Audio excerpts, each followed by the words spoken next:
Tread and tone. Is it the fast way to drop weight? Let's have a look at one of the new trends in the fitness industry. It's not really a new trend. I've seen people doing this on treadmills for probably 25, 30 years. But it is now called tread and tone, so that's a new name. But it is obviously a method that people are using to go and exercise. So what is it? It's a hybrid workout done on a treadmill. So basically what you're doing is you're doing all sorts of movements, lateral raises and curls while you're walking on a treadmill.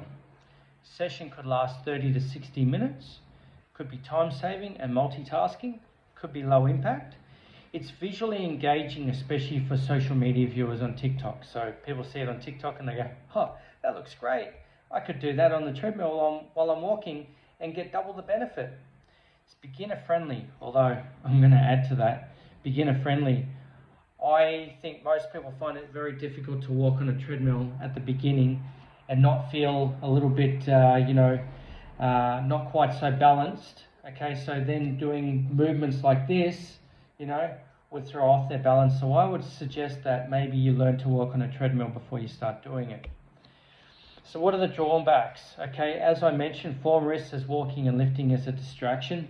Start with super light weights until it feels natural. I would say learn to walk on there first, then start moving your arms, then maybe grab some weights. Not heavy strength training, and it won't replace proper strength training. Grip and shoulder fatigue and imbalance of exercises. It's mostly arms and shoulders, guys. There's no real chest, there's no real back, so it's not hitting everything. So what training methods are very similar to this? Okay, so concurrent training, doing both aerobic walking, cycling, running, and resistance training in a program. Lots of studies show combined training involves cardiovascular health and better strength, basically better than just doing cardio alone. So for maximal strength and hypertrophy, really you should be doing basically strength work and then maybe you do your cardio after. But if you combine the two, you'll get a little bit of both worlds, okay? It's well supported for general health, longevity, and functional fitness. Circuit training, if we've been in the fitness industry for a long time, we know what a circuit training is. You have a semicircle of sort of equipment and you move through them and you'll be on there for a time period and then you'll get off. This obviously improves health and fitness. Can be some strength elements to it. Obviously a little bit more structured than tread and tone, and probably a little bit more effective than tread and tone.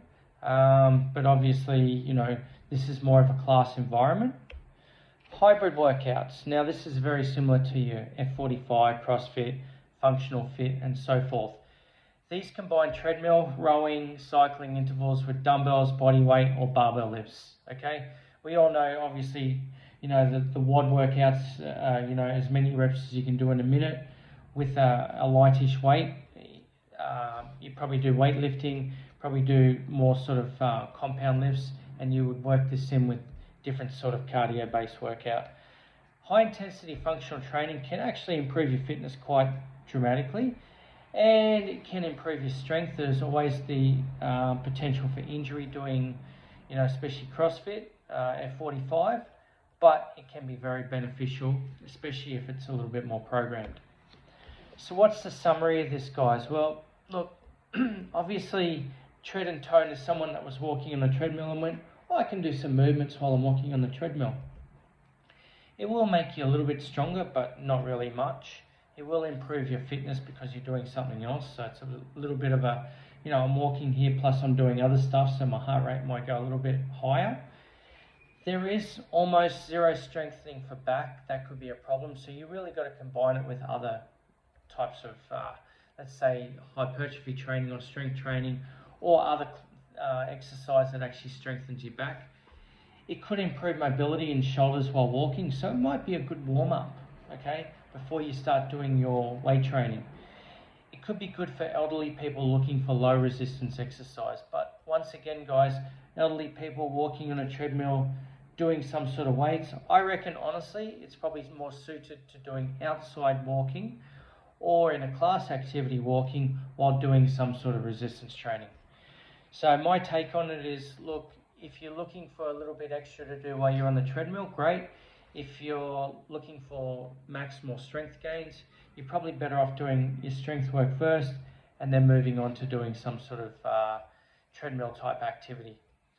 Guys, comment on this, subscribe to my channel. I'm going to be doing more sort of takes on different trends in the fitness industry, as well as what works and what doesn't in the fitness industry. So follow my page, subscribe, and give me some comments if you like my content.